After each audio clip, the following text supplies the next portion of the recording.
دغسې ذوالنون مصري رحمت الله علیه دا یو لوی ولی تیر شوی دی. دا خپله یو عجیبه واقعه ذکر کوي، یو کشف او یو واقعه ذکر کوي. وی کور کې ناسومه اذ وقعت فی قلبي ولولة، کور کې بس ناسومه एकदम مړه کې بس یو شوق راپورته شو چې بار ته وزم، بس کور نشم ټینګېدی. دا ذوالنون مصري فرمایي رحمت الله علیه، یو ولی و. وی بار ته بس راووتمه، د دریاب غاړې ته راورسېدمه. چې راورسېدمه هلته فاذا هو عقرب قوي يعدو، یو لړم و خو ډېر ناشنا او طاقتور لړم و، منډې والې بس.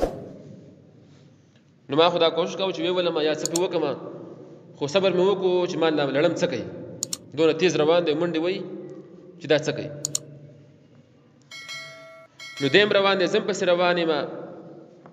چې زه وخت دغه ته راورسېدو دریاب دې غاړې ته، نو څنځکه د دې اوبو نه داسې راغلې وه، دې غاړه باندې ولاړه وه، غټه څنځکه وه. او څنځکه ودرېده او دا دغه چې دا د لړم دا د څنځکې دې سر ته وروښود، ورولوېد انګړ ته. او فجعلت تبتع يسبح ويذهب، بس دغه د څنځکې چې دی نو تسبیحات ویل، سبحان الله سبحان الله ویل، او لاړه اوس روانه شوه. دا لړم یې په سر باندې واغېسته، دریاب کې روان شو.